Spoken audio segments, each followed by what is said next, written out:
Jadi tiga inilah yang insya Allah membuat iman dan Islam kita menjadi ideal, kata Rasulullah. Yang pertama, la ilaha illallah, itu dan panjenengan sudah. Yang kedua, sholat sudah. Yang ketiga, jihad. Cuman sekali lagi sholatnya masih perlu untuk ditinggalkan, lalu jihad, karena menurut beberapa para ahli itu di Indonesia ini ruh jihadnya itu lemah. Ruh jihadnya itu. Padahal salah satu tanggung jawab kita ini adalah kunu ansarullah, jadilah kamu penolong agama Allah. Tuh. Kayak kita ini tidak merusak agama Allah, tapi ketika kita tidak mampu mengamalkan ajaran Allah yang baik, itu bisa saja kemudian mengesankan tidak baik. Karena agama itu nanti diukur dari kita ini.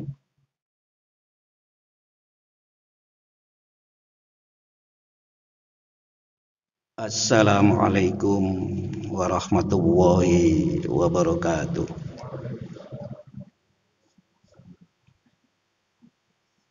Alhamdulillah alladzi aslahat dhamaira wa naqis saraira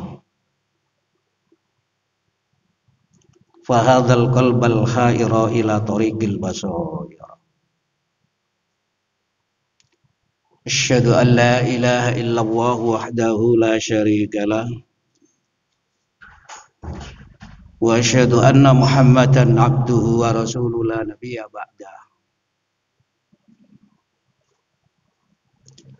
Allahumma salli wa sallim wa barik ala nabiyyinal karim Muhammad wa ala alihi wa sahbihi ajma'in, amma ba'd.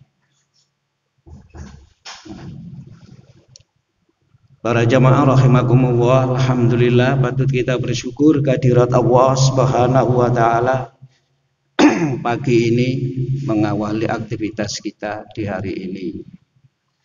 Kita semua diberi oleh Allah semangat, kekuatan, kemampuan untuk wajah tu wajhiya lilladzi fataras samawati wal ard, menghadapkan dengan serius, tidak dibarengi dengan aktivitas yang lain. Wajah tu wajhiya, hidup kita ini, diri kita ini, wajah kita ini tidak tolak-toleh kemana-mana. Lilladzi fataras samawati wal ard, zat yang menciptakan langit dan menciptakan bumi. Ini satu hal yang luar biasa kalau kita renungkan betul itu. Meskipun mungkin panjenengan tadi sudah ada itu yang mengawali,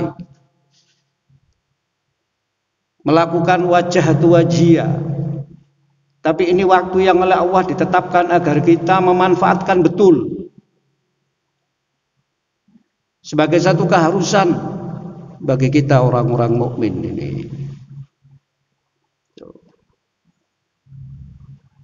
Ma'asyiral muslimin, Allah itu tidak pernah mendolimi kita. Allah itu sangat sayang kepada kita.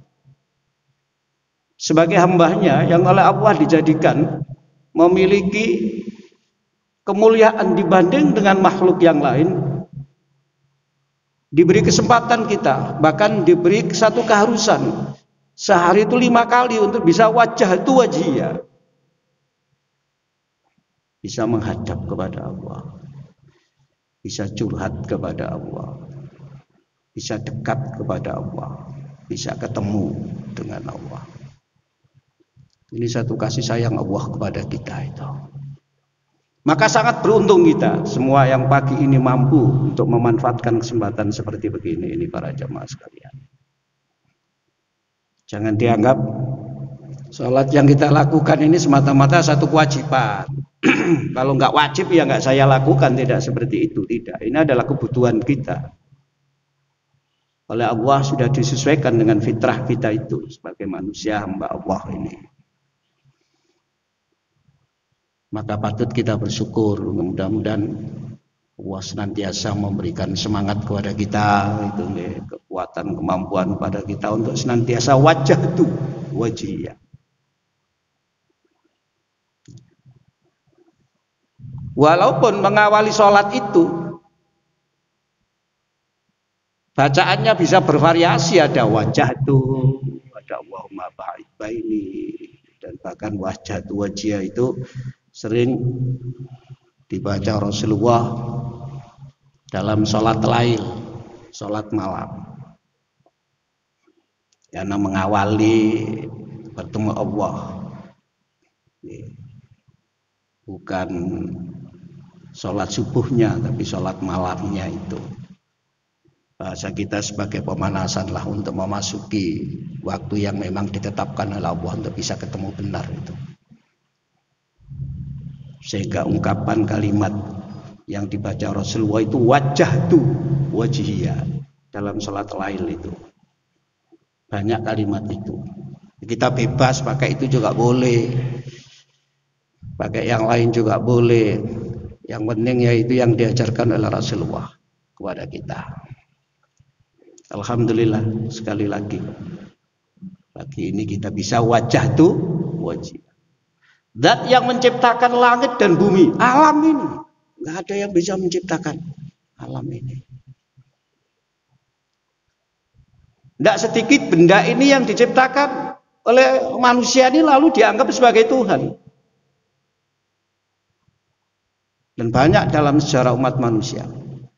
Makanya orang yang begini ini oleh Quran disebut orang bodoh, orang jahiliyah. Lah nggak bisa menciptakan apapun kok kemudian dituhankan itu. Fir'aun saja ketika memproklamirkan dirinya sebagai Tuhan, Fir'aun itu lebih bisa apa? Mempunyai kekuatan, kekuasaan ya hanya itu. Dulu mana Fir'aun dengan langit itu. Dulu mana Fir'aun dengan bumi itu. Fir'aun loh gak iso semut itu gak iso. Gak merutu itu tidak bisa. Merutu itu apalagi Pak? Moring ya Pak ya itu ya. Buat moring itu tidak bisa. Moring ya binatang yang kecil yang sering nempel di kaca mobil kita kalau sore itu loh Pak. Biasanya yang di pisang-pisang itu. Merutu, moring itu. Sedangkan Allah menegaskan innallaha la yastahyi ayyadriba mathalan ma ba'udatan fama fawqaha. Allah tidak malu menciptakan yang begitu itu. Untuk apa Allah menciptakan begitu itu? Loh, orang yang beriman itu akan mendapatkan pelajaran yang banyak. Mulai yang seperti itu sampai langit yang besar ini diciptakan oleh Allah. Kita ketemu pagi ini. Insya Allah ini satu kepuasan, satu kebahagiaan bagi kita. Satu ketentraman bagi kita mengawali hidup di pagi hari seperti begini ini. Mudah-mudahan pemahaman kita begini ini terus melekat pada pikiran dan hati perasaan kita. Oleh karena itu para jamaah, kaitan dengan yang kita amalkan ini, Nabi itu pernah bersabda dalam salah satu hadis. Hadisnya panjang ini sesungguhnya itu. Tapi hadis ini terkait dengan beberapa hal. Salah satunya adalah begini. Ketika Mu'ad itu datang menghadap Nabi dan bertanya. Sesungguhnya pertanyaan pokoknya itu begini. Rasulullah, beritahukan kepadaku, tunjukkan kepadaku amal-amal yang bisa mengantarkan aku ke surga dan menjauhkan aku ke neraka. Lalu diberitahukanlah oleh Rasulullah 1, 2 ini itu. Diberitahu lagi tambahnya itu ini. Lalu kemudian Nabi menegaskan, tapi ada hal yang pokok yang perlu kamu pahami dan perlu kamu pegangi. Begini bunyi hadisnya. Bismillahirrahmanirrahim. Ini hadis sudah kita potong ya dari tengah-tengah ini. Ala ukhbirika bi ra'sil amri wa umudihi wa darwati sanami. Mu'ad, mau tak kamu aku beritahu pokok dari segala persoalan dalam agama ini, yang kemudian sering disebut dengan sendi. Lalu tiang itu penyangga, karena di atasnya itu banyak berbagai hal. Atau kalau sesuatu itu ditegakkan, maka yang lain bisa tegak di atasnya itu. Maka itu menjadi pokok. Maukah kamu aku beritahu tentang hal yang pokok di dalam beragama ini? Tiangnya dan puncaknya kalau ingin mencapai yang ideal di dalam beragama ini. Qultu, Mu'adz menjawab, bala, tentu ya Rasulullah. Tentu. Setelah disebutkan sebelumnya ini, kemudian itu yang disampaikan. Jawabnya Mu'adz, tentu ya Rasulullah. Qala, Rasulullah bersabda, Rasul amri al-Islam. Pokok perkara itu Islam. Maksudnya apa? Yang penting orang itu mau Islam. Yang penting Islam. Dalam hadis ditegaskan, keislaman seseorang itu diukur dari asyhadu an la ilaha illallah wa asyhadu anna Muhammadan abduhu wa rasuluh. Sing penting itu. Nggih. Abu Thalib itu sampai dengan nazak belum mengucapkan la ilaha illallah. Bahkan Nabi berulang kali mengajarkan ya ammi qul la ilaha illallah, karena di sampingnya itu ada Abu Jahal, CS dan lain-lain. Awas lo. Jangan-jangan kamu tinggalkan kepercayaanmu yang sudah kamu percayai sekian tahun. Awas. Sampai meninggal pun belum mengucapkan itu. Kecuali dalam pandangan Syiah, kalau kaum Syiah itu mengatakan Abu Thalib itu sudah syahadah. Karena hadis-hadis yang tidak disampaikan lewat Ahlul Bait itu ditolak, enggak dipakai. Termasuk hadis yang menceritakan tentang bagaimana kematian Abu Thalib, karena itu hadisnya panjang ceritanya itu. Itu ditolak oleh orang Syiah. Jadi orang Syiah itu ya mempercayai Abu Thalib meninggal itu sudah masuk Islam. Yang penting itu, meskipun syahadat itu bahasa kasarnya masih abal-abal gitu, belum serius. Sebab iman dan Islam itu terkadang dibedakan, tapi terkadang satu kesatuan digunakan istilah itu. Misalnya dibedakan itu ketika ada sekelompok orang Arab Badui sudah masuk Islam, lalu mereka berkata kepada Rasulullah, ya Rasulullah, kami ini sudah beriman. Turunlah firman Allah untuk menjawab pernyataan mereka itu. Muhammad bilang pada mereka, mereka itu belum beriman. Suruh bilang saja bahwa mereka itu sudah masuk Islam. Itu. Qalatil a'rabu amanna, itu surat Al-Hujurat itu loh ada. Berkatalah orang-orang Arab Badui. Orang Arab Badui itu kan waktu itu orangnya lugu. Lugu itu apa tuh Pak? Ya wis ngomong apa anane kadek digawe-gawe gitu loh Pak. Karena pengetahuannya sangat sederhana. Sehingga mereka mengatakan kepada Rasulullah, kami ini sudah beriman. Nah, kalau itu kemudian nggak dijawab oleh Rasulullah, kayak iman itu ya hanya itu gitu. Tidak ada yang lain.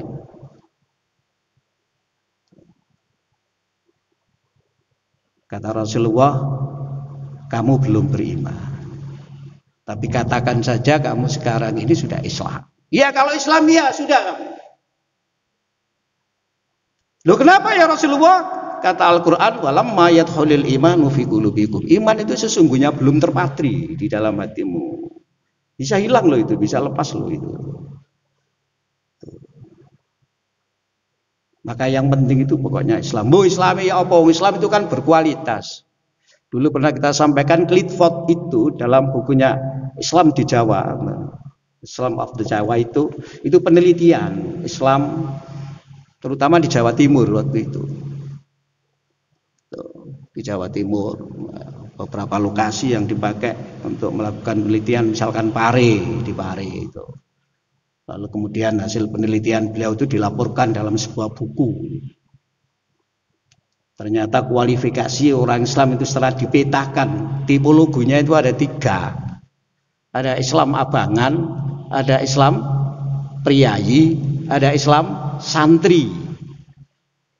Islam priayi, Islam santri. Itu hasil penelitian. Itu Islam di Jawa.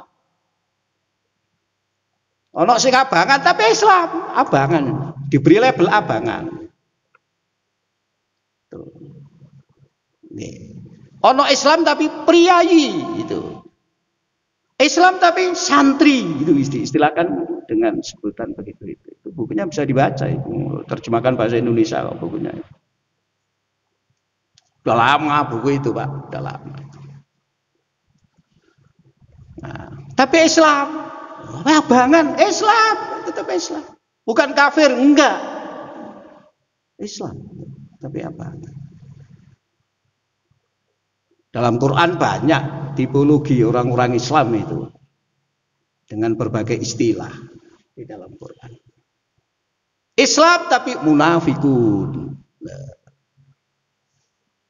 Dan ditegaskan pula dalam hadis. Munafikun itu apa? Misalnya orang sholat tapi malas. Itu kan munafikun. Tipologinya memang begitu. Ya kamu ila sholati kamu kusala itu. Kalau mau sholat ya dikerjakan. Tapi mau malas sih masa. Ini tipologi. Oleh karena itu ajaran agama ini terkadang gitu nggih, diterangkan secara global karena orang dianggap sudah memahami.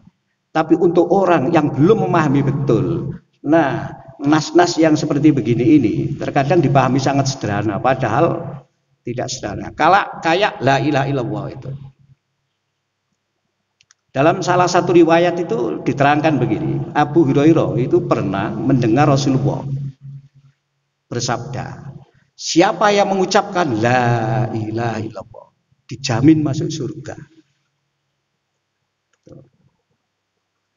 Nah, Abu Hurairah setelah mendengar sabda Rasulullah itu mau ke pasar, mau menyampaikan apa yang disampaikan, apa yang didengar dari Rasulullah kepada orang-orang banyak.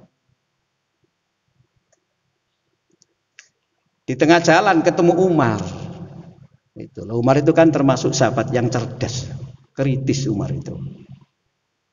Makanya dulu pernah kita sampaikan, Umar itu sering disebut dengan tokoh maslahah yang mengungkap maqasid syariah. Umar itu.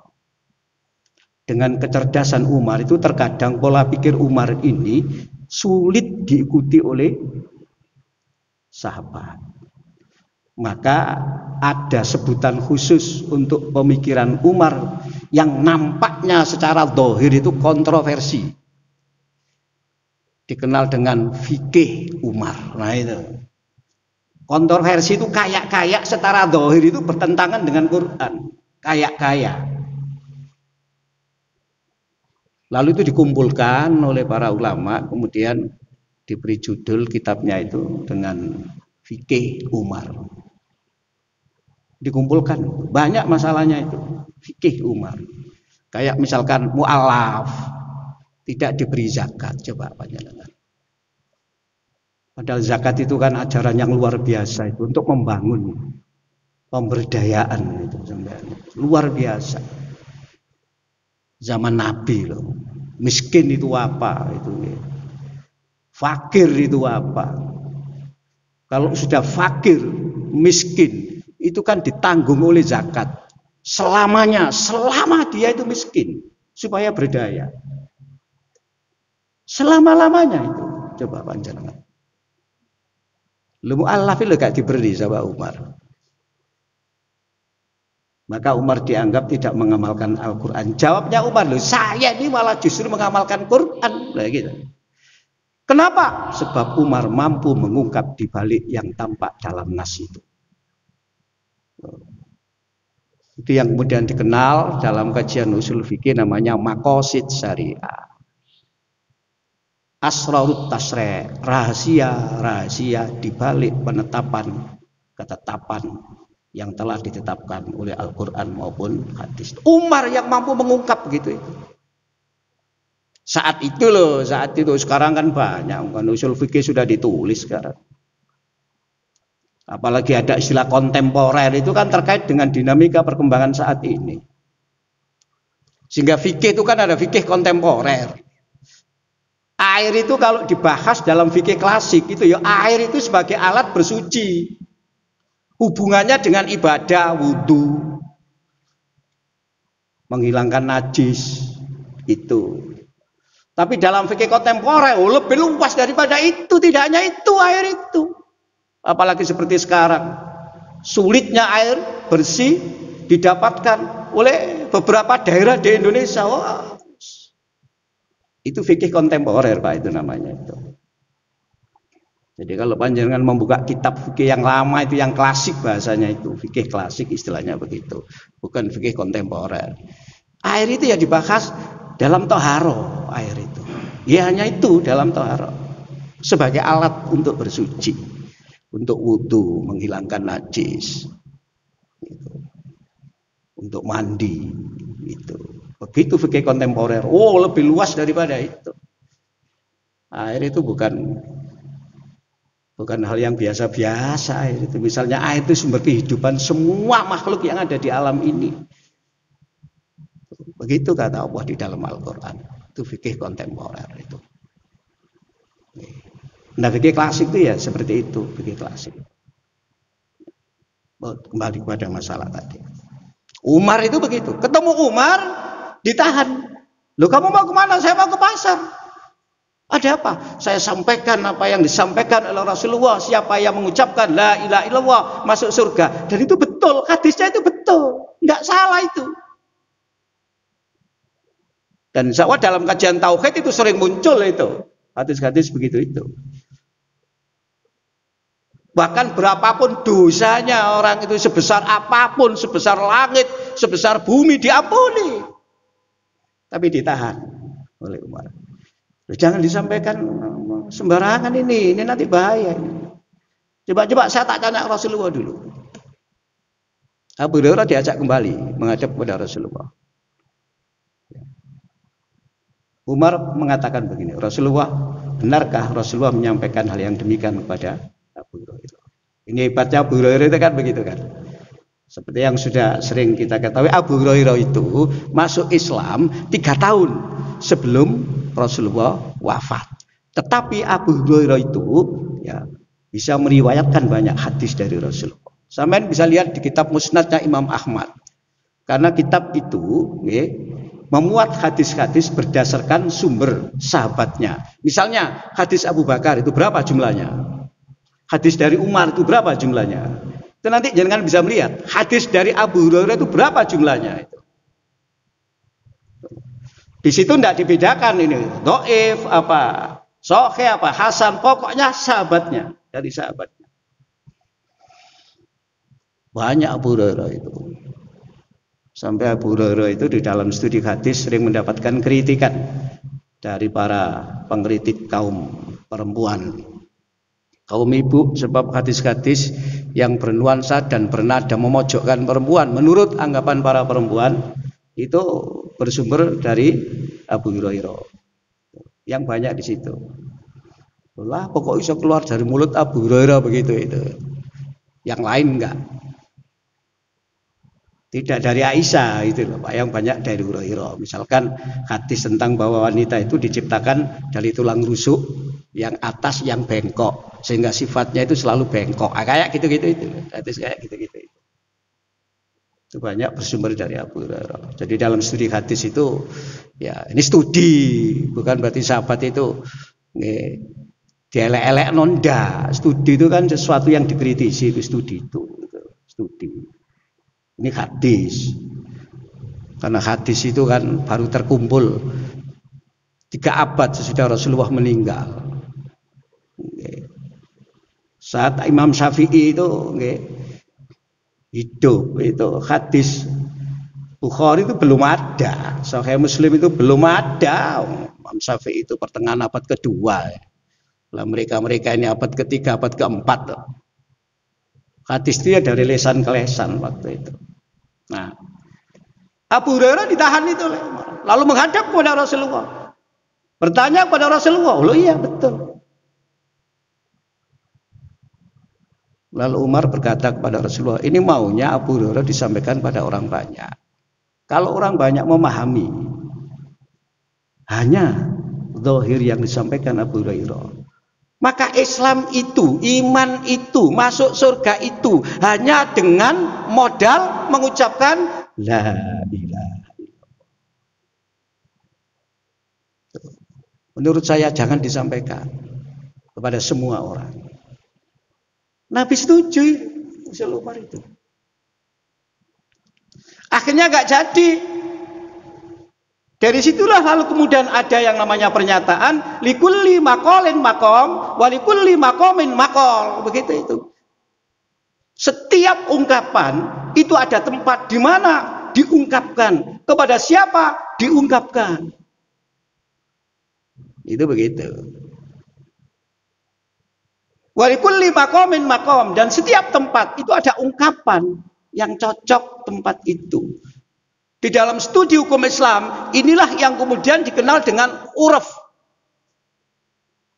Ketika menghasilkan sesuatu yang baik, disebutlah dengan ma'ruf. Ma'ruf. Maka baik itu ada ihsan, khair, ma'ruf, thayyib, soleh. Ada seperti itu. Tapi semua diterjemahkan baik. Bahkan ada birrun yang sering saya sampaikan, birrun itu. Orang menunaikan ibadah haji itu oleh hadis diharapkan memperoleh mabrur dari kata birrun. Anak yang berbuat baik kepada kedua orang tuanya itu lalu disebut dengan sebutan birrun, birrul walidain. Baik, semua baik tapi ada porsinya. Jadi likulli maqalin maqamun wa likulli maqamin maqalun. Nah itu. Tapi yang penting pokoknya la ilaha illallah, yang penting itu sudah. Kata Nabi itu. Yang penting itu. Lengkapnya ya asyhadu alla ilaha illallah wa asyhadu anna Muhammadan abduhu wa rasuluh. Seperti riwayat dari Imam Ahmad. Inna ra'su hadil amri antasyhada alla ilaha illallah wahdahu la syarikalah. Pokoknya yang penting itu, sing pokok itu wong wis ngomong asyhadu alla ilaha illallah, diteruskan wahdahu la syarikalah. Gitu kata Imam Ahmad. Wa anna Muhammadan abduhu wa rasuluh. Dan Muhammad adalah hamba dan utusan Allah. Hamba dan utusan Allah. Hamba dan utusan Allah. Muhammad bukan malaikat, hamba. Muhammad bukan Tuhan, hamba dan rasulnya. Oh, an-nara' syahadatin asyhadatain. Dua pokok ini kemudian disebut dengan dua kalimat syahadat itu. Begitu. Itu yang penting, dan insya Allah jenengan kita semua sudah seperti itulah itu. Ya, tapi kualitasnya ya, masing-masing kita yang tahu di hadapan Allah. Sebab dulu pernah kita sampaikan, Allah itu yang tahu sesungguhnya kita itu kayak apa sih, itu Allah itu tahu. Allah kan nggak bisa ditipu. Salat kita ini kayak apa, itu ya Allah yang tahu. Keberagaman kita ini kayak apa, Allah itu yang tahu. Sehingga dulu pernah kita sampaikan ayat fala tuzakku anfusakum wallahu ya'lamu bimanittaqa. Kamu jangan merasa itu paling suci. Bahwa kita ini saling mengingatkan itu iya, itu perintah. Ayo bersama-sama kita itu membersihkan diri kita. Maka kita juga diperintah untuk memohonkan ampun atas dosa orang-orang mukmin, baik laki-laki maupun perempuan, sesudah kita itu beristighfar kepada Allah untuk diri kita. Di Quran kan begitu. Wastaghfir lidzambika walil mu'minina wal mu'minat. Mohonlah ampun kepada Allah atas dosamu, juga dosanya orang mukmin laki-laki maupun mukmin perempuan. Itu artinya terhadap dosa harus ada gotong royong kita itu. Harus ada kebersamaan, harus ada jamaah, sama-sama memberantas dosa dengan cara apa? Saling memohonkan ampun kepada Allah. Kalau kita ini sudah ada kesadaran, kerelaan kita itu, keikhlasan, ketulusan memohonkan ampun orang lain kepada atas dosa mereka, itu tentu dosa mereka kepada kita sudah kita ampuni secara otomatis itu. Nah, inilah Kata Rasulullah, yang penting itu. Kalau sudah itu kemudian apa? Wa umuduhu as-salatu. Kalau sudah begitu, nah, tiangnya itu adalah sholat. Maka ketika Mu'ad dikirim oleh Rasulullah ke Yaman untuk mengajarkan agama, yang pertama diperkenalkan itu syahadata alla ilaha illallah wa anna Muhammadan abduhu wa rasuluh. Kemudian kalau mereka sudah mengucapkan itu, ajari sholat, ajaklah sholat, berikan contoh tentang sholat. Dalam bahasa sekarang, bagaimana sholat itu yang menyenangkan gitu loh. Kalau Pak Ali Aziz, Profesor Ali Aziz itu ya menulis buku sholat membahagiakan. Sholat itu kok gak seneng loh. Kadang-kadang kita ini nggak bisa sholat kok gak seneng ya apa ya. Kemarin sholat kok sedih itu gimana? Sudah wajah itu wajah kepada Allah. Maka beliau nulis buku sholat yang membahagiakan. Itu apa salah sholatnya, apa salah kita ketika mengerjakan sholat, atau kurang apa dalam sholat kita, itu kan banyak itu. Sholat, tiangnya itu sholat. Berarti sholat itu tegak, di atasnya ini banyak hal. Sholat itu dikatakan tiang karena orang kalau sudah sholat dan sholatnya bagus itu akan mampu mewujudkan ajaran-ajaran Islam yang lain. Faman aqamaha faqad aqamaddin. Siapa yang sholatnya tegak, ajaran Islam yang lain itu akan tegak. Dimulai dari tauhid Allahu Akbar sampai dengan assalamualaikum, lalu melahirkan sebuah istilah itu yang dikarang oleh Kiai Sahal Mahfud itu, yang disebut dengan fikih sosial. Jadi sholat itu melahirkan fikih sosial, sampai. Fikih sosial itu fikih kontemporer. Kalau di kita fikih klasik, mboten wonten istilah fikih sosial itu. Itu bukunya Kiai Sahal Mahfud itu kan ada itu.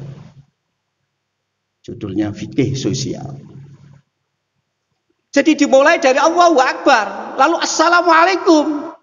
Prakteknya membangun jamaah yang kuat, nilainya kemudian dikumpulkan oleh beliau dengan sebutan fikih sosial. Isinya apa Pak? Banyak.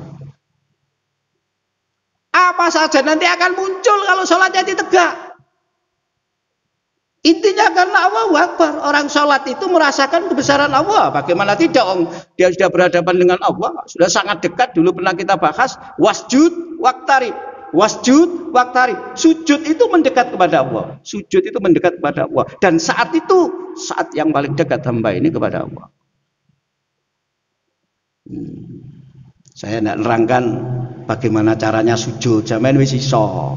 Sujud itu yang mengamalkan amalan yang dilakukan oleh 7 anggota kita. Wis sampean wis iso. Ya apa cara nglakonane ya tergantung masing-masing panjenengan nanti bagaimana kemampuannya. 7 anggota tubuh itu ya dahi, kedua tangan, kedua lutut, kedua kaki, itu jadi 7. Melakukan apa? Sampean sudah melakukan itu. Itu kan begitu. Berdiri itu kayak apa? Itu kan ada di dalam hadis itu. Bersedekap itu kan kayak apa, meskipun kemudian melahirkan ya bervariasi pandangan, karena memang Islam ini satu, tapi kalau sudah bicara pandangan itu tidak satu, bahasanya itu dua wajah, wajahnya itu enggak satu. Ini yang harus dipahami pula itu gitu loh. Sendakep ini bersedekap ono sing ngene sampean kan gitu ya Pak ya, ada yang begini, ono sing kok disar ini gandel gitu sampean gitu ya, sampean lihat orang-orang. Ono sing ngene tangane, ono sing ngene, ono sing ngene tangane. Ini ada yang gini biasa gitu loh. Itu bersedekap saja. Itu ya Mbak itu. Wah, saya semacam-macam. Memang begitu. Islam ini satu tapi dua wajah. Wajahnya itu tidak satu. Ketika bicara pemahaman. Karena apa? Karena Islam itu ada doktrin, ada hasil pemikiran para ulama, ada hasil interaksi sosial, dan ada peninggalan-peninggalan sejarah. Bab Islam itu zaman Nabi sampai sekarang itu berjalan ya, sesuai dengan dinamika. Quran saja dulu nggak ada titiknya, lalu ada titik. Nggak ada harokatnya, ada harokatnya. Nggak ada ilmunya, lalu muncul ilmu tajwid. Nah, itu begitu. Ada dinamika. Tidak kemudian zaman Nabi semuanya ada, enggak. Tapi Islamnya sudah ada. Dinamika perkembangan di dalam melahirkan Islam itu wajahnya enggak satu. Enggak apa-apa, ya, memang begitu. Yang benar mana? Kembali kepada Allah. Pokoknya bersumber dari Quran, hadis, sudah selesai. Pengembangannya lewat pemikiran para ulama, udah selesai. Enggak ngarang sendiri kita itu. Enggak ngarang sendiri kan kita itu. Makanya perlunya ngaji itu kan begini kita itu.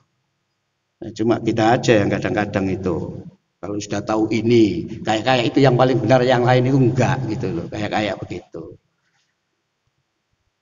Gitu kan sering begitu kita itu sholat. Apa saja nanti itu akan bisa diwujudkan. Faman aqama, siapa yang menegakkan sholat, maka din itu akan tegak. Apa yang tegak? Allahu Akbar, Assalamualaikum itu akan tegak. Jamaah ini akan tetap terwujud. Tidak hanya di dalam sholat. Sholat itu loh media komunikasi. Media mencerdaskan nalar spiritualitas kita. Dulu pernah kita sampaikan bagaimana sholat itu sebagai media komunikasi dengan Allah yang sinyal ruhanianya itu, sinyal spiritualitasnya itu luar biasa kuatnya, super kuat. Tidak ada gangguan. Salat ini tidak sederhana, Pak. Salat ini kalau kita renungkan sampai begini. Setelah sholat ini kita akan merasakan mendapatkan sesuatu yang luar biasa kita itu. Sehingga enak rasanya sholat itu. Enggak tersiksa sholat itu kita itu. Dengan sholat itu kita menjadi cerdas. Kenapa saya harus menghadap Allah? Kenapa saya harus sholat? Untuk apa saya sholat? Apa yang harus saya lakukan dalam sholat? Kenapa saya harus melakukan seperti ini? Sesungguhnya yang dikehendaki Allah itu apa? Itu akan ketemu semua. Lambangnya ya Allahu Akbar. Tapi Allahu Akbar itu kan luar biasa sampean itu. Wong Idul Fitri itu juga endingnya takbir. Idul Adha itu endingnya takbir. Setelah takbir Idul Fitri itu la'allakum tashkurun. Idul Adha setelah takbir wa basyiril muhsinin, ayatnya kan begitu, ihsan. Maka kalau sholat ini tegak betul itu, insya Allah yang lain akan tegak. Hablum minallah yang lain tegak, hablum minan nas yang lain itu tegak.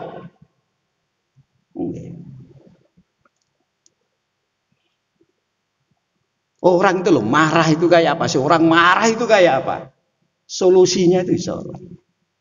Coba panjang. Solusinya itu sholat. Wudu kok sih tetap kudu marah ya, melakukan tindakan anarkis sholat. Coba panjenengan. Sehingga sholat itu bukan sekedar media komunikasi tapi juga media solutif. Mencerdaskan nalar. Kita paham betul siapa Allah. Sudah dekat kok. Sudah komunikasi kok kita itu. Kita kalau salah itu terasa, entah salah kita kepada Allah atau salah kita kepada alam, kepada manusia atau kepada yang lain. Loh, kita kan dituntut berbuat baik pada alam. Apalagi kaitan dengan air tadi itu, karena air sumber kehidupan. Ada seorang itu loh, habis minum. Ini hadisnya kan tidak hanya satu itu. Ada orang itu habis minum di sumur. Lalu setelah minum itu dilihat ada anjing sangat haus. Orang itu masuk lagi ke sumur dengan sepatunya, diambil itu air itu, diberikan minum kepada anjing. Kata Rasulullah, masuk surga orang itu. Ya, jangan sampai lihat airnya, air itu sumber kehidupan. Kok besar seperti itu? Sumber kehidupan itu. Makanya zaman Nabi problem air itu lalu teratasi waktu itu ya. Dengan sumurnya Utsman, dengan sumurnya Abu Thalhah. Jangan kalau umroh itu pas di sekitar masjid yang di tengah-tengah itu Pak, Masjid Nabawi yang ada tendanya itu. Bisa mencari di situ itu. Ya karena dikasih karpet jadi tidak kelihatan dan tidak boleh dibuka itu kalau ada laskar itu. Tidak ada laskar itu tidak boleh itu. Itu ada Pak, bulat begini, ada marmer bulat kayak merah hati itu sesungguhnya yang sumur itu sumurnya Abu Thalhah itu. Itu sumurnya Abdul Tolha yang diwakafkan untuk kepentingan jamaah saat itu. Ya, masjidnya kan sudah diperluas sehingga dia ada di depan masjid yang asli itu loh Pak. Di situ depan masjid yang asli itu yang sekarang Masjid Nabawi dikasih tenda di dalam itu loh Pak. Itu ada itu. Itu misalkan karpetnya digulung itu kelihatan itu. Cuman apa ya? Oleh Laskar itu tidak boleh dibuka. Apa nanti kalau itu dibuka jadi rebutan. Nanti banyak orang yang mau sholat di situ gitu. Kan mudah orang di sana itu untuk tertarik dengan hal-hal yang memiliki sejarah itu, lalu mereka bisa terpengaruh. Dikhawatirkan nanti syirik kan di sana itu. Potensi itu kan besar di sana. Kan di sana banyak tempat berkah itu. Bagaimana sumur Utsman itu yang sekarang masih tetap wakaf itu atas nama Utsman dan sekarang sudah tidak lagi dalam bentuk sumur. Sudah bentuk hotel sekarang. Jadi ada hotel itu wakafnya Utsman. Dari sumur dikembangkan menjadi kebun, dikembangkan menjadi hotel sekarang itu. Dan itu untuk jamaah haji, jamaah umroh. Hotel itu. Itu wakafnya Utsman. Masih namanya nama Utsman bin Affan. Namanya itu. Ya karena di sana kan terdata begitu itu. Beda dengan kita. Di sini kan kadang belum secara administrasi itu karena belum tertib sehingga ada masjid dulu diwakafkan oleh orang tua-tua dulu karena wakafnya disampaikan secara lisan disaksikan oleh beberapa jamaah lalu mereka semua sudah meninggal cucu-cucunya melihat loh kok nama kakek saya nama buyut saya lalu digugat itu ya kalah masjidnya secara hukum kalah Pak secara hukum itu maka kan ketika ada orang bersengketa tentang waris itu lalu mereka menghadap kepada Nabi. Nabi bilang begini, aku akan putuskan perkaramu ini sesuai dengan bagaimana kamu mengatakan kepada saya. Sesuai dengan argumentasimu. Mungkin di antara kamu berdua ini ada yang lebih pintar berargumentasi. Sehingga saya akan memenangkan kamu dalam persoalan ini. Tapi ingat, kalau itu salah, tetap kamu masuk neraka. Orangnya nangis Pak, nggak jadi itu. Sudah nggak jadi. Akhirnya pada terus gak usah geger-geger, terserah aku, terserah gitu. Nah, itu begitu Pak itu. Karena ada kebenaran formal sesuai dengan realitas yang ada saat ini, tapi ada kebenaran yang hakiki, yang itu nggak bisa itu dihilangkan itu hubungannya manusia dengan Allah. Dia punya harta diberikan pada masjid ya sudah diterima, tinggal suratnya kan banyak. Jangankan dulu orang beli sepeda motor aja nggak langsung dibalik nama kok. Apa kemudian ketika orangnya pakai sepeda motor itu bukan miliknya lalu dianggap wasap gitu? Enggak dalam hukum. Loh ini kan bukan kendaraan sampean, buktinya loh ini BPKB-nya nama orang lain. Loh kok sampean pakai? Sudah izin lah sampean. Kalau nggak diizini, apalagi orangnya mati, ada ahli warisnya misalnya. Sudah izin ahli warisnya. Kalau tidak akan termasuk barang wasap. Kan nggak begitu, Pak. Kan nggak begitu itu. Nah, itu. Tapi kalau di sana kan wakafnya terdata Pak itu. Nah, ini kan gak ngono. Apa mana no? Saiki tanah regane mahalnya masya Allah. Ada masjid di pinggir embong sak meter 50 juta halah kan les. Coba lalu ada takmir masjid itu yang ngurus sertifikat masjid itu ahli warisnya suruh tanda tangan. Ya nggak apa-apa sudah diwakafkan nggak apa-apa. Tapi kalau saya suruh tanda tangan saya minta sekian. Ada yang gitu Pak. Loh saya itu loh nggak ngerebut masjid kok kan gitu. Ya coba saya nggak ngerebut kok nggak biar saja ya itu. Kalau sampean mau mensuratkan saya harus tanda tangan. Saya tanda tangan itu minta sekian. Minta separuh tanah itu ya Pak sampean. Saya kira wong pinter kok sampai salat ini kembali. Jadi semua nilai itu akan tegak jika sholat kita itu tegak. Nilai apapun, yang kecil sampai yang besar. Sampai malas sholat itu loh enggak sampai. Semangat sholat itu. Bahagia sholat itu. Cerdas. Cerdas itu dalam bahasa Quran itu kan begini. Ada orang itu yang hanya ya'lamu dzahira al-hayat dunia. Dia hanya mampu memahami yang tampak dalam kehidupan di dunia ini. Itu Quran di surat An-Nahl itu kan ada itu. Tapi di balik yang tampak itu nggak mampu ditembus. Nggak mampu ditembus itu. Kenapa? Kemampuannya sampai di situ. Itu. Lah orang cerdas itu tidak hanya ya'lamu dhahiral hayat di dunia, tidak hanya itu. tapi juga di balik kehidupan dunia ini mampu ditembus itu. Lewat sholat, cerdas kok. Cerdas. Kemarin kita bahas Nabi Ibrahim. Nabi Ibrahim itu cerdas. Kritis Nabi Ibrahim itu. Bahkan dalam ilmu keduniaan, Ibrahim itu dikenal ahli bangunan. Kalau sekarang ahli bangunan itu apa, Pak? Arsitek gitu. Arsitek, ahli bangunan Nabi Ibrahim itu. Enggak. Yang bangun Ka'bah itu kan Nabi Ibrahim sama Nabi Ismail. Diapakno Ka'bah gitu. Kaya apa bangunnya? Bahannya apa itu? Enggak ada semen, Pak, enggak ada molen. Kayak gudeg lulu ya enggak ada. Oh ya,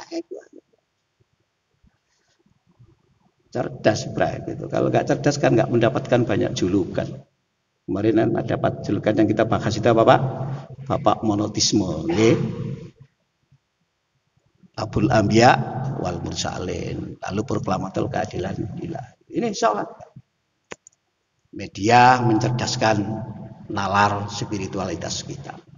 Media mencerdaskan hati nurani kita itu. Sholat itu. Selain media komunikasi juga media solusi tadi itu, solutif. Manusia ini diciptakan oleh Allah memiliki sifat suka mengeluh, berkeluh kesah. Itu bisa hilang dengan sholat. Meskipun sekarang pandemi kayak begini, itu bisa hilang dengan sholat itu.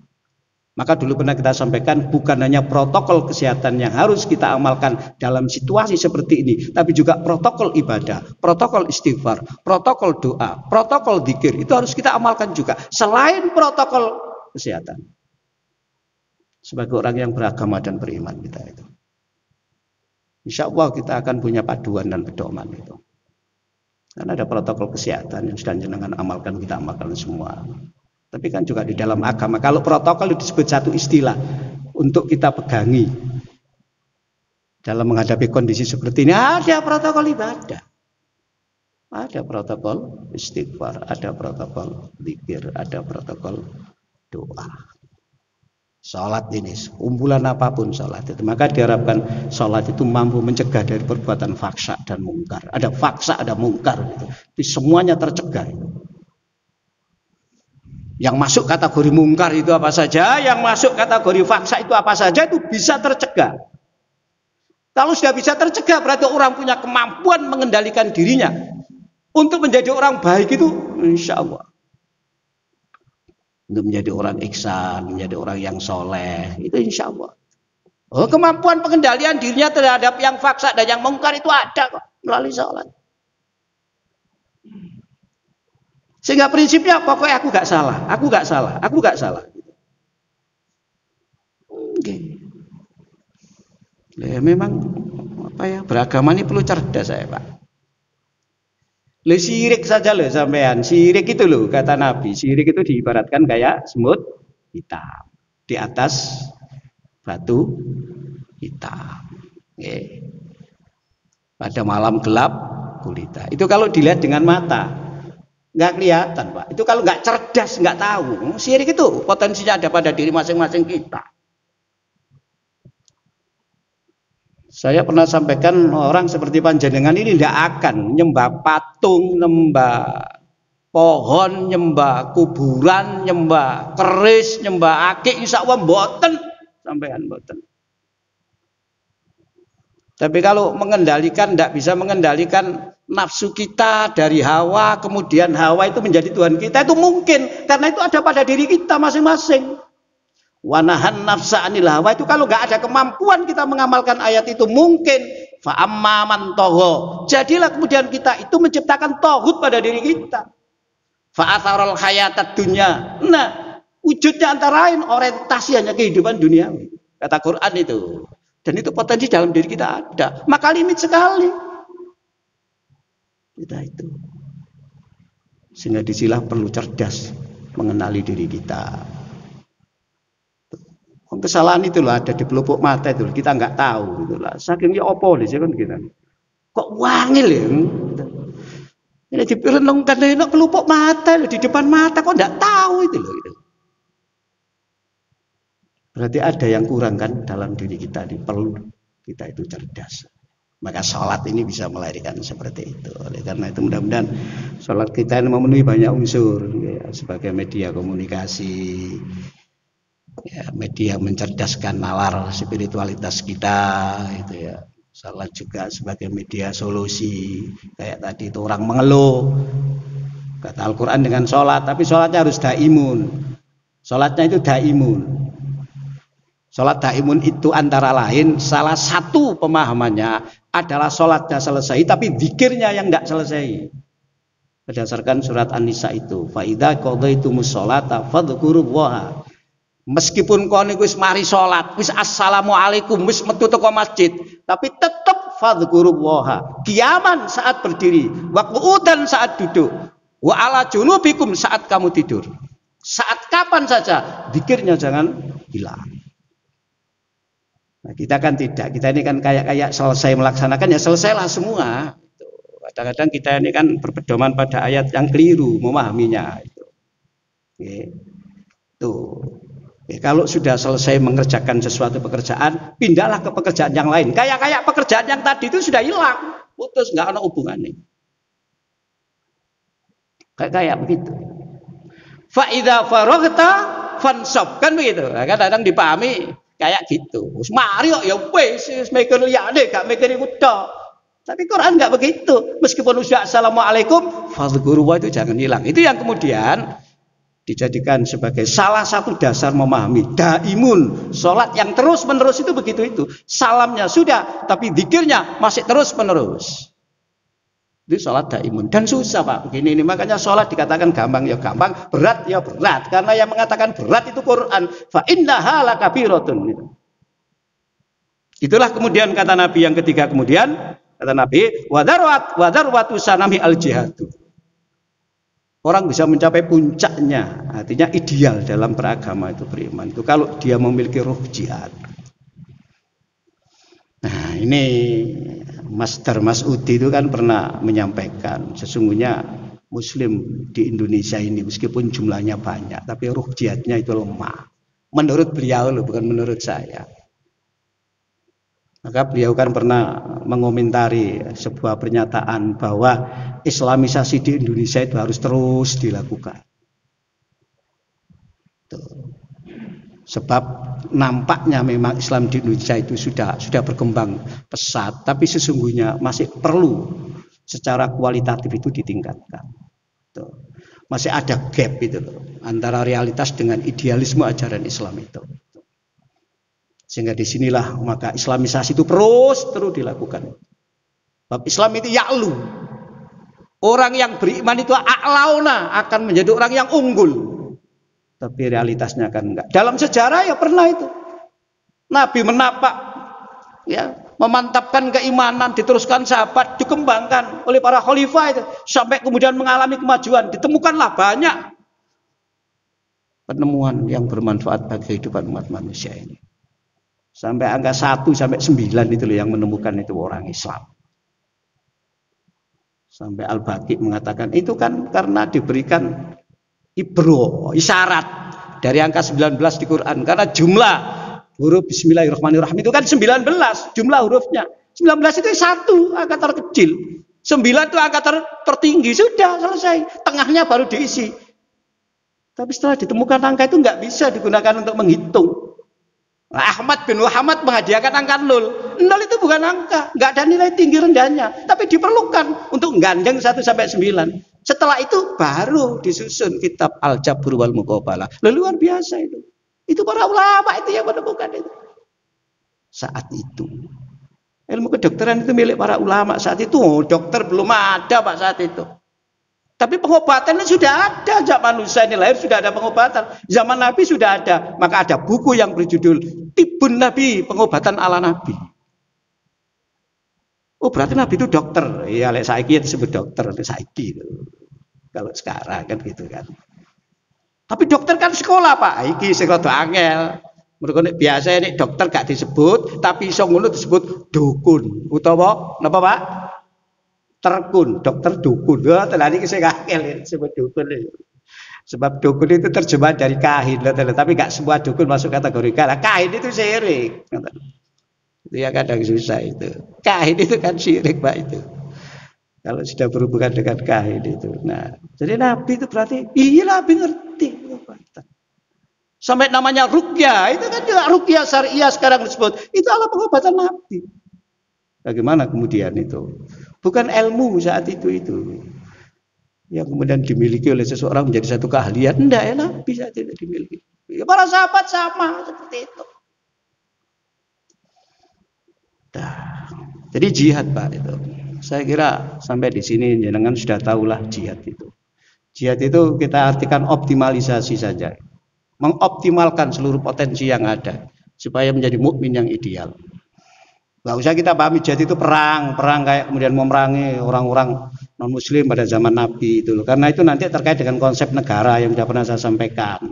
Dar itu disemakan negara. Bab dar itu ada darul Islam, ada darul kafir. Darul kafir itu juga ada kafir harbi, ada kafir dhimmi, lalu ada mustakmin. Dan itu ada hukumnya sendiri-sendiri Pak itu Pak.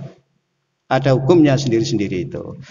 Ya, dalam kaitan dengan begini ini Pak, fikih itu juga luas. Misalkan konsep bughod.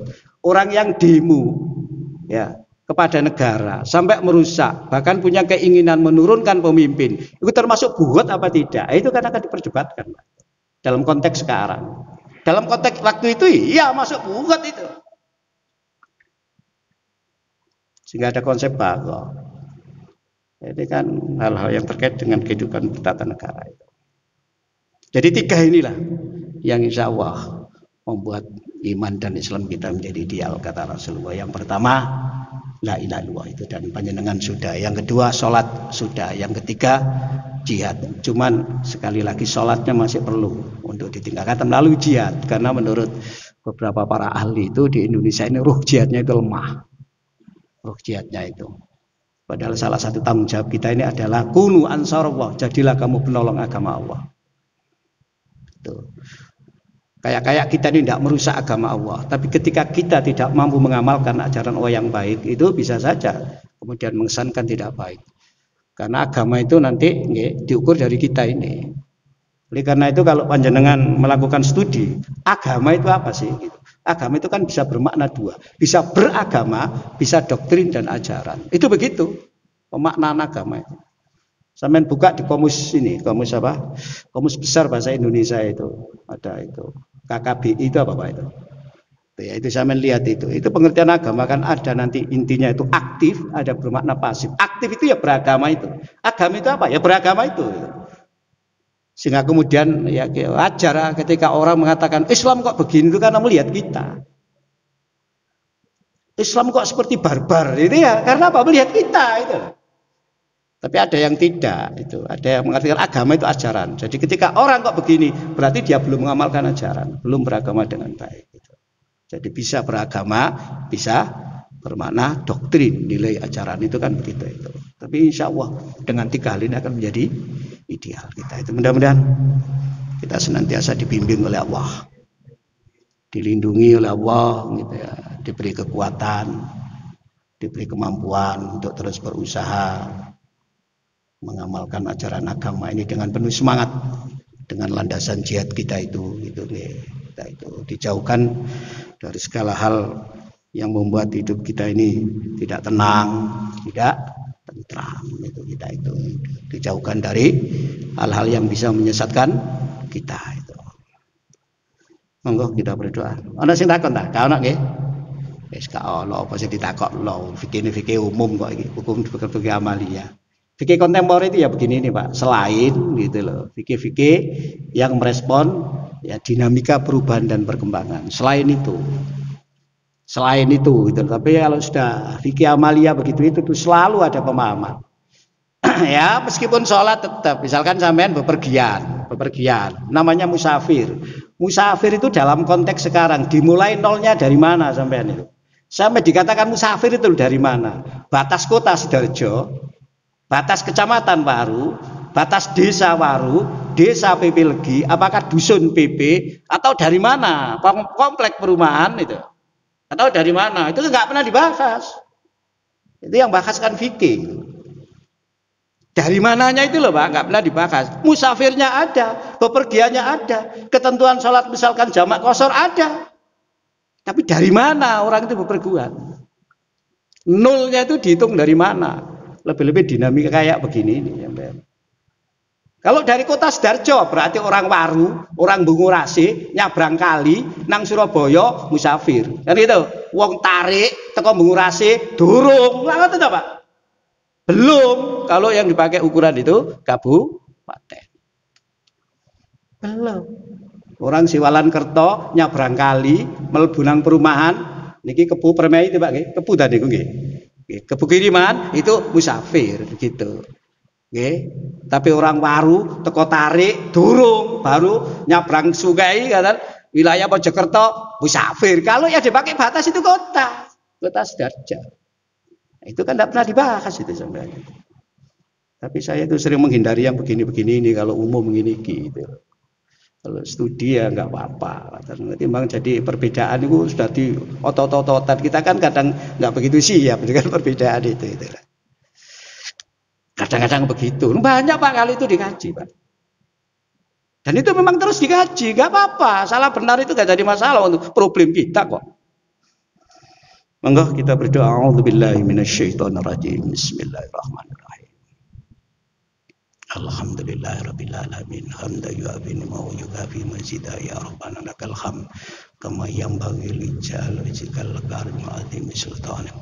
Allahumma ksif annal bala wal waba wal ghala wal faksha wal munkar wal baghi wal amrad wa ta'un ma la yaksibu ghairuka. Allahumma adfa'nal bala wal waba wal ghala wal faksha wal munkar wal baghi wal amrad wa ta'un ma la yadfa'u ghairuka. Allahumma asrif annal bala wal waba wal faksha wal munkar wal baghi wal amrad wa ta'un ma la yasiru ghairuka. Allahumma inni as'aluka al-'afwa wal 'afiyah fid dini wad dunya wa ahli wal mali. Allahumma inna na'udzubika min jahdil bala wa tarkis saqa wa su'il qada wa samatatil adab. Allahumma inna na'udzubika minal barasi wal jununi wal judami wa sayil asqam. Bismillahirrahmanirrahim. Asmi syai'un fil ardi wa la fis sama wa huwa samul. Bismillahirrahmanirrahim. Asmi syai'un fil ardi wa la fis sama. Bismillahirrahmanirrahim. Asmi syai'un fil ardi wa la fis sama wa huwa samul alim. Hasbiyallahu la ilaha illa huwa alaihi tawakkaltu wa huwa al-azim. Hasbiyallahu li dini, hasbiyallahu li dunyaya, hasbiyallahu liman nahammani, hasbiyallahu liman bawali, hasbiyallahu liman qadani bismillah haula wa la quwwata illa billahil aliyil azim. Hasbunallah wa ni'mal wakil, ni'mal maula wa ni'man nasir. Wa maftah alaina abwaaba rahmatika wa khidmatika wa baratika wansurna nasran azizan ya fattah ya razzaq warzuqna wa anta khairur raziqin. Rabbana taqabbal minna innaka antas samiul alim wa tub alaina innaka antat tawwabur rahim. Rabbana atina fid dunya hasanah wa fil akhirati hasanah wa qina adzabannar bi rahmatika ya arhamar rahimin. Walhamdulillahi rabbil alamin. Demikian kurang lebihnya mohon maaf. Assalamualaikum warahmatullahi wabarakatuh.